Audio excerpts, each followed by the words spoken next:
Hi friends, welcome back. तो चलो देखते हैं यूएस प्रेसिडेंशियल इलेक्शन न्यूज की किस वजह से डोनाल्ड ट्रंप ने कमला हैरिस से जीती बाजी। तो चलो देखते हैं कि यहाँ पे इसमें क्या रीजन शेयर किए जाते हैं और उसके बाद जो नहीं होंगे वो मैं ऐड ऑन कर दूंगी।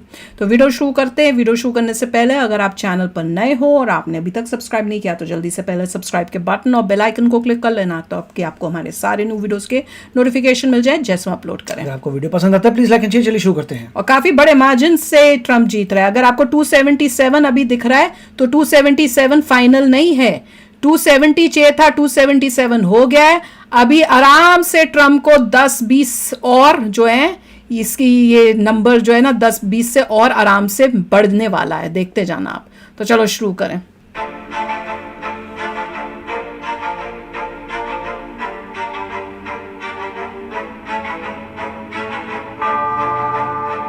अमेरिका में राष्ट्रपति चुनाव के लिए वोटों की गिनती जारी है। इस बीच अमेरिकी मीडिया में डोनाल्ड ट्रंप की रिपब्लिकन पार्टी की जीत का ऐलान हो चुका है।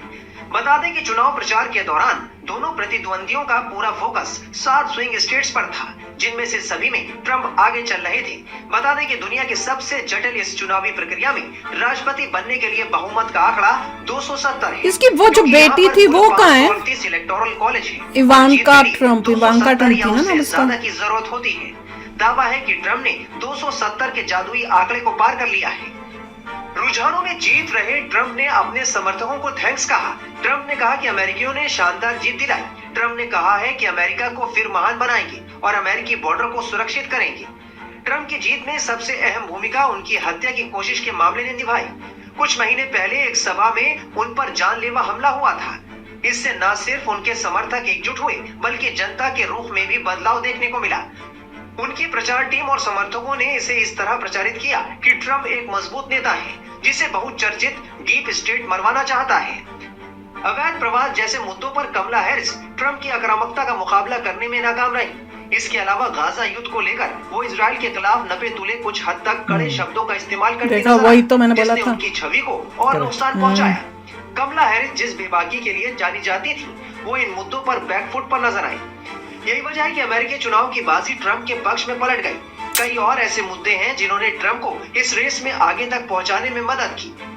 अमेरिकी राष्ट्रपति के तौर पर अपने पहले कार्यकाल से ही डोनाल्ड ट्रंप अमेरिका फर्स्ट नीति के मजबूत पक्षधर रहे हैं। उन्होंने अवैध अप्रवास का कड़ा विरोध जताया। 2016 में भी उनके अभियान में इस बात पर जोर दिया गया था कि विदेशी लोग अमेरिकियों से नौकरियां छीन रहे हैं। ट्रंप ने मौजूदा चुनाव में भी इस मामले में सख्त रुख अपनाया है। राष्ट्रपति जो बाइडेन का कार्यकाल एक तरह से काफी विवादित माना जा सकता है। उनके कार्यकाल के 1 साल बाद ही रूस ने यूक्रेन पर आक्रमण कर दिया। वहीं पिछले साल अक्टूबर में हमास ने इजराइल पर हमला किया था। हमास के हमले के जवाब में इजराइल ने जो तबाही मचाई वो अब गाजा से निकलकर लेबनान तक पहुंच चुकी है। ये मुकाबला बहुत ही कड़ी का मुकाबला है। इट इज गॉन डाउन पिछले बिल्कुल आखिरी सीट तक राजदूत रही हैं। जो प्रेसिडेंशियल इलेक्शंस हैं उसमें 270 इलेक्टोरल कॉलेज सीट्स प्राप्त करने पड़ते हैं।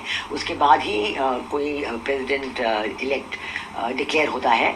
और अब जो है प्रेसिडेंट ट्रंप उस नतीजे पे उस आंकड़े पे 270 के आंकड़े पे पहुंच चुके हैं। 247 उनके हो गए हैं। और अगर ये जो 1-2 स्विंग स्टेट्स हैं उनमें अगर उनको 1 या 2 स्टेट्स उसमें मिल जाए जिनमें रिपब्लिकन की लीड है तो मुझे लगता है कि प्रेसिडेंट ट्रंप की ही जीत होगी। यूएस सर्जीनिया ओहियो में डोनाल्ड ट्रंप की पार्टी अच्छा करे, वहीं जॉर्जिया नॉर्थ कैरोलिना में भी अच्छा करे, वहीं कमला हैरिस पेंसिल्वेनिया कोलोराडो में अच्छा कर रहे हैं। जी सेनेट के इलेक्शंस में तो मेरे ख्याल रिपब्लिकन्स की जीत डिक्लेयर हो चुकी है क्योंकि अमेरिकन सेनेट में 100 सीट्स होती हैं और 50 सीट्स पे पहुंच गए हैं और रिपब्लिकन ने अपनी 51st सीट भी जीत ली है। तो इसलिए senate will be controlled by the Republicans. ये एक बहुत महत्वपूर्ण चीज़ है क्योंकि separation of powers between the executive and the legislature house भी जीत गए। अमेरिका में के कॉन्स्टिट्यूशन के मुताबिक तो पता नहीं क्या क्या आएगा उसमें यूएस सेनेट का रोल गलत कुछ ना आ जाए बस। मुझे तो ये डर लगा रहता है टू मच पावर किसी का ज्यादा तो भी डेंजर पड़ जाता है। रिपब्लिकन्स के फेवर में एक लहर चल रही है और इसीलिए मैं कहती हूँ कि सेनेट भी उनका होगा, गवर्नर्स पोस्ट में भी उनकी ज्यादा विक्ट्रीज हैं। जो अमेरिकन कांग्रेस है, हाउस है, उसमें भी लगता है नंबर्स रिपब्लिकन्स के फेवर में जा रहे हैं। तो इस लहर से हम देख के तो लगता है कि प्रेसिडेंट ट्रम्प ही बनेंगे। हम आखिरी दो छोटे छोटे सवाल लेना चाहूँगा। भारत में अमेरिकी राष्ट्रपति के चुनाव कितने महत्वपूर्ण हैं? डोनाल्ड ट्रंप या कमला हैरिस, किसके जीतने से भारत को अंतर्राष्ट्रीय स्तर पर ना सिर्फ फायदा होगा, डिफेंस ट्रेड एक बहुत बड़ा चल रहा है, अन्य ट्रेड भी चल रहे हैं। डोनाल्ड ट्रंप पहले भी भारत के समर्थक रह चुके हैं, वहीं कमला हैरिस और भारत के संबंध इतने अच्छे व्यापक देखने को नहीं मिले अंतर्राष्ट्रीय स्तर पर। जी, क्योंकि वैसे तो प्रेसिडेंट बाइडेन जो 4 साल प्रेसिडेंट थे और वाइस प्रेसिडेंट कमला हैरिस थी, उनके रहते हुए रिश्ते ज़रूर अच्छे हुए हैं। देखिए, ICET initiative for critical emerging technologies ये एक शुरू हुई है और बड़ी अच्छी चीज़ है। जी इंजन हमारे फाइटर एयरक्राफ्ट के लिए वो तय हो गया है, लेकिन उसमें कुछ डिले आ रहे हैं, वो सप्लाई नहीं हो रहे हैं। तो इसलिए हालांकि रिलेशन अच्छे रहे हैं, लेकिन कुछ चीज़ों में प्रॉब्लम ज़रूर आई हैं और इसलिए हम बड़े एंक्शसली देख रहे हैं कि कौन आएंगे दोबारा, क्योंकि डेमोक्रेट्स के टाइम में हमने देखा है कि अमेरिकन डीप स्टेट जो है उनके एक्शंस कुछ और ही अपने तरीके से होते हैं और भारत के साथ फिर ये कई एरियाज में कई रिश्तों में प्रॉब्लम्स आ जाती हैं, लेकिन रिपब्लिकन के साथ कभी ऐसे हुआ नहीं है। तो उम्मीद है कि प्रेसिडेंट ट्रम्प ही जीतेंगे। अंतर्राष्ट्रीय स्तर पर भारत क्या एक्सपेक्ट कर सकता है? अंतर्राष्ट्रीय स्तर पे देखिए, जो अमेरिका और भारत की कोलैबोरेशन है, एक बायलैटरल कोलैबोरेशन है, एक मल्टीलैटरल लेवल पे कोलैबोरेशन है और जो अंतर्राष्ट्रीय स्तर पे है, UN में they have supported India candidature, permanent candidature for security council, उन्होंने सपोर्ट किया है।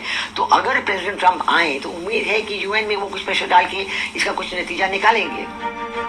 पिछले 6 महीनों में एलन मस्क डोनाल्ड ट्रंप के लिए जीत के सबसे बड़े कारणों में से एक बन गए हैं। दुनिया के सबसे अमीर आदमी ने न केवल अपने अभियान समूह अमेरिका PSC में 119 मिलियन से अधिक का निवेश किया, बल्कि हाई स्टेट पेंसिल्वेनिया में चुनाव प्रचार के लिए भी काफी समय और ऊर्जा खर्च की है। ट्रंप समर्थकों को MAGA समर्थक कहा जाता है, यानी मेक अमेरिका ग्रेट अगेन। इन समर्थकों ने लगातार सोशल मीडिया पर कमला हैरिस पर सवाल उठाए और उन्हें एक कमजोर दावेदार बताया।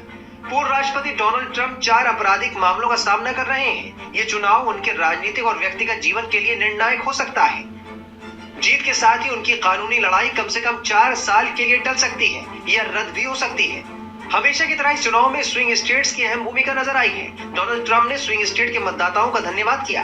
उन्होंने कहा कि मैं आपके परिवार और भविष्य के लिए लड़ूंगा। हमें स्विंग स्टेट के मतदाताओं का भी साथ मिला है। अगले 4 साल अमेरिका के लिए स्वर्णिम होने वाले हैं। जनता ने हमें बहुत मजबूत जनादेश दिया है। अमेरिकी चुनाव में जीत के बाद 47वें राष्ट्रपति बनने जा रहे डोनाल्ड ट्रंप ने कहा कि अमेरिका वासियों का धन्यवाद। आज से पहले ऐसा नजारा नहीं देखा। हम अपने बॉर्डर को मजबूत करेंगे, देश की सभी समस्याएं दूर करेंगे। Thank you very much. Wow.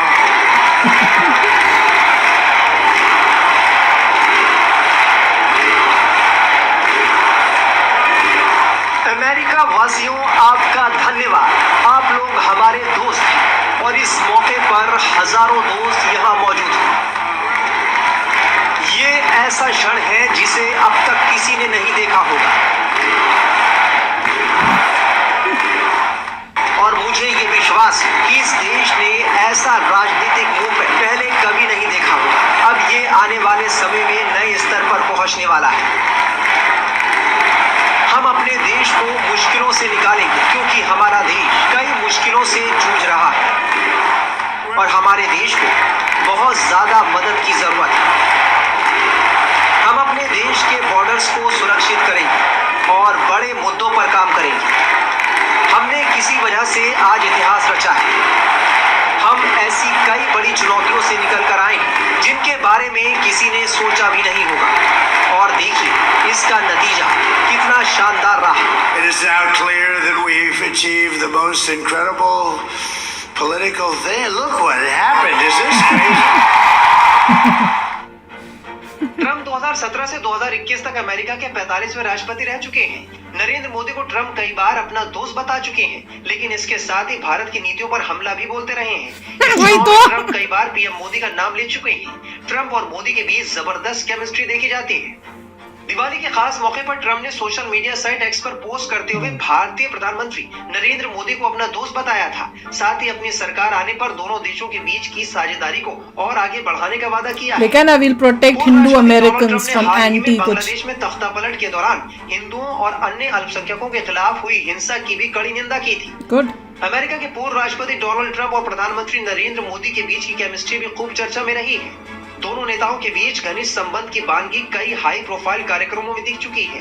2019 में टेक्सास में हाउडी मोदी रैली में ये नजर आया था, जहां ट्रंप ने लगभग 50,000 लोगों के सामने प्रधानमंत्री नरेंद्र मोदी की मेजबानी की थी। ये किसी विदेशी नेता के लिए अमेरिका में अब तक की सबसे बड़ी सभाओं में से एक थी। तो भाई अब न्यूज सुनने में मजा आया करेगा और वेट होएगी कब मोदी जी यूएस से आए या ट्रंप जो है इंडिया जाए, उस टाइप का कुछ फिर से हो। इनमें से ट्रंप जब आते हैं तो यहाँ पे रोज ऐसी न्यूज़ें आती हैं जिसमें लोगों के मिर्च दिमाग मसाला आपको में हिला के रखेगा। हलचल रहती है 24 कि घंटे। आज क्या हो गया, आज ये आज क्या ये हो हो गया। गया, दूसरे लोग चिल्लाएंगे ये हो गया वो हो गया, इसको कर दिया वो कर दिया, वही बहुत बाबा। कुछ होने वाला है।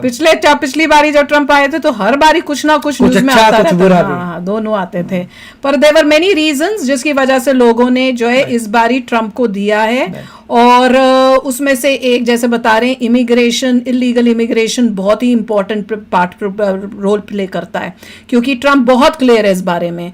उसने कहा हुआ है कि भाई मैं इन सब को वापस भेजूंगा, तुम इलीगली आए हो, तुम्हारे को देखिए अब वापस ये भेजेंगे। देखना बाकी है कि होगा नहीं होगा। हाँ, पर बोला तो वहां पे उल्टा कमला हैरिस जो थी वो तो बोल रही है कि भैया हम तो आप तुमको लीगल कैसे होना है उसमें हेल्प करेंगे। वो बहुत dangerous फिर दूसरी बात ये है कि यहाँ पर ये ट्रम्प जो है वो इजराइल को सपोर्ट कर रहा है बहुत मतलब पावरफुली और क्लियरली। वहां पे जो कमला हैरिस है वो बोलती तो कई बारी बोलती है हाँ इजराइल का सपोर्ट करते हैं, पर अभी रिसेंटली कुछ टाइम पहले ही, अभी रिसेंटली इलेक्शन से पहले ही वो एक ऐसी लोगों के बीच में गई जहां पे उसको फॉर पैलेस्टीन बोलना था, तो उसने वहां पे जाके उनको खुश करने के लिए ये बोला कि हम इजराइल से को मतलब कहकर प्रेशर लगा के सीज फायर करा देंगे। तो वो लोग तो बड़े खुश हो गए, पर हम जैसे लोग जब हमने ये सुना हमने कहा ये तो गलत बात बोली, ये क्या मतलब बना। तो ऐसे जो ऐसी बात अमेरिकन, नहीं कि हम सीजफायर नहीं चाहते। हाँ, पर किस टाइप का सीज मगर आप प्रेशर करके नहीं, जो इजराइल चाहता है उसी के हिसाब से होना जिसके चाहिए। ऊपर हुआ वो उसके साथ उसका सपोर्ट करके भी चाहते हैं पीस, पर उस सब टाइम कुछ चाहते हैं, मगर जैसे इजराइल का जो भी एजेंडा पर है, आप किस कहाँ जाके क्या बोल रहे हो वो मेन चीज थी। Correct. कि अगर आप सबके सामने जिसको उस तरह खुश से करना उसके लिए हाँ, बोलते वो गड़बड़ था। वो गलत था कि राइट और रॉन्ग आप भूल के वहां पे वोटिंग के लिए जा रहे हो तो वो कर रहा है। और दूसरा, पहले तो कहीं कमला हैरिस का नाम नहीं था, जो ये पहले वाइस प्रेसिडेंट बनी कभी कुछ नाम नहीं, कभी कुछ किया हो या कोई अचीवमेंट या कुछ हुआ हो, वो कोई नाम नहीं था। उसके बाद जब ये इलेक्शन शुरू हुए तो अगेन जो बाइडेन ही आगे थे। फिर उसके बाद जब वो हुई डिबेट हुई जिसमें सब पंगा शुरू हुआ तो एकदम से कमला हैरिस को कर दिया। हाँ, उसको बिना उसको कोई डिबेट्स नहीं, कोई बाकियों के साथ कोई कुछ नहीं होके डिसाइड नहीं हुआ कि बाकी भी तो कोई डेमोक्रेट पार्टी के कैंडिडेट्स होंगे या बनना चाहते होंगे, उनका कुछ नहीं, बस सीधे जी कमला करेगी। वो भी गलत तरीका था। और उसके बाद जब कमला आई है तो उसने अलग अलग जगह पे अलग अलग बातें अपने आप को ही मतलब अपने थॉट्स या अपने क्या एजेंडा है कई बारी उसने उनको जो है डिफर किया है कि एक जगह कुछ बोल दिया दूसरी जगह कुछ बोल दिया। तो हमने बोला भैया यहाँ पे तो तुमने ये बोला, अब तुम कह रहे हो कि हम इजराइल को नहीं उसको प्रेशर करके करेंगे। ऐसे कई एग्जाम्पल्स थे। फिर दूसरी चीज थी कि भैया शील अगर ये जीतती तो ये फर्स्ट फीमेल प्रेसिडेंट होती यूएस की, फर्स्ट अफ्रीकन अमेरिकन प्रेसिडेंट होती, फर्स्ट इंडियन अमेरिकन, मतलब हिस्ट्री में कितनी चीजों में वो फर्स्ट होती। तो मेरा थॉट ये था कि भैया ऐसा क्या इसने ग्रेट किया है कि बच्चे जो है कल को हमारे या आपके उसका नाम जो है कि हर चीज में फर्स्ट होके वो पढ़े अपनी बुक्स के अंदर। तो उसके लिए वो ऐसी एक लेडी होनी चाहिए जो यूएसए की बने जो वाकई उसको डिजर्व करते, उसने कुछ ऐसा किया उस कंट्री के लिए। तो मेरे लिए तो वो भी बहुत इंपॉर्टेंट था। डेमोक्रेटिक पार्टी में आपके बड़े सारे कंटेंडर्स होने चाहिए, उनसे आपको डिबेट करना चाहिए, फिर प्रूव करना चाहिए you the best of democratic party. वो हुआ नहीं क्योंकि लेट हो गए थे। अब मिस्टर बाइडेन को भी सोचना चाहिए था कि फर्स्ट टाइम पहले वो बोर्ड मैं फर्स्ट टर्म के लिए आ रहा हूँ, स्टार्टिंग से फर्स्ट टर्म के लिए आ रहा हूँ, फर्स्ट टर्म के लिए आ रहा हूँ। मगर सेकंड टर्म आया तो लोगों ने बोला ठीक है वो जा रहे होंगे, मगर बोला नहीं मैं सेकंड टर्म के लिए आ रहा हूँ। और तो जब problem पता है कि मेरी हेल्थ नहीं देखिए, अलाउ कर रही, मेरे से नहीं हो रहा, Yeah. इतनी बारी ऐसी ऐसी चीजें हुई हैं, खुद ही अब डिसाइड हो जाना है, Correct. या फिर डेमोक्रेटिक पार्टी को ही उनको बोलना चाहिए था कि नहीं आप मत खड़े हो, पर ऐसा और कुछ उस नहीं वक्त किया मिस्टर उन्होंने। बाइडेन यही कहते थे कि मेरे अलावा कोई हरा नहीं सकता मिस्टर ट्रम्प को, जो तो भी- इसलिए मैं आ रहा हूँ। मगर इसका मतलब पर जाने के बाद जब फिर- आपके पास आप फिजिकली उतने वो नहीं हो अब कि कर सको, तो you need to then step down, चाहे कोई भी वजह हो और हो सके। और ऐसे नहीं कि आप अपनी मर्जी से एक कैंडिडेट को बोल दो बस अब ये मेरी जगह खड़ा होगा, you need to have proper way कि नहीं, मगर सामने से देखिए, कौन सा चूज हो। नॉर्मली जो समझदार लोग हैं वो कभी भी एक्सट्रीमली खुश नहीं होते अगर कोई ऐसा आ जाए जिसको आपने वोट दिया हो, क्योंकि पॉलिटिशियंस बोलते कुछ और हैं और एक्चुअली होता कुछ और है। तो ऐसा नहीं है कि हर चीज जो बोली गई है वो होने वाली है। That is not how politicians work. पता नहीं, मैं मोदी जी के लिए तो मैं I am, Modi ji is the only one जिसके साथ इसीलिए मैं किसी भी पॉलिटिशियन की विक्ट्री पे इतना खुश होना चाहिए, इतना होना चाहिए भैया जो तूने बोला था अगर वो कर दे तो सही हो जाएगा। बहुत ही बढ़िया हो जाएगा। तो नाउ अब वोट मिला है, now Donald Trump needs to prove कि यस जो मैंने बोला है मैं वो करूंगा। अब उसकी बस एक्सपेक्टेशन और उसी की वेट हो रही है। तो चलो यार, आप भी शेयर करना अपने थॉट्स। चलते हैं, मिलेंगे नेक्स्ट वीडियो में बहुत ही जल्द। Till then take care and bye bye. तो अगर आप मेरे इस चैनल पे नए हो तो जल्दी से सब्सक्राइब के बटन को हिट करो और बेल आइकन को क्लिक करो, ताकि आपको मेरा जब नया वीडियो मैं लगाऊं आपको उसके बारे में जल्दी से पता चल जाए।